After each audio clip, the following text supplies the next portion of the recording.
Xanımlara dedi, qolumdan tutun gedim axırıncı gün Peyğəmbəri atamı ziyarət eləmək istəyirəm.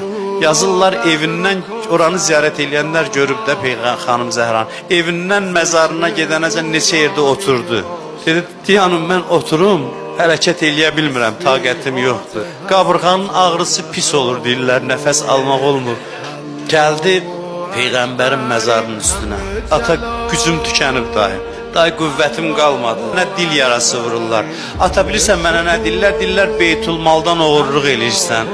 Mənə dillər Beytulmala əl uzadırsan. Diqqəm məni öldürür. Qüssə məni öldürür. Atacan dur bax, Əli Mədinədə gəzir, salam verir, cavabını verən yoxdur. Gör necə qardaşı o qərib eləyib bu şəhər.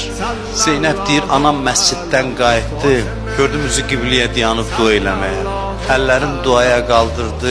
Mən sevindim ki, anam bəlkə özünə şəfa istəyər. Amma elə bir dua elədi ki, məni məyus elədi. Üzü qibliyə dayandı.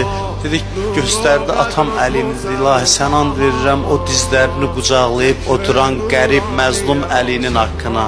İlahi, ölümümü tez çatdır. Doydum dünyadan. Əlinin bu halına bundan artıq taqətim yoxdur.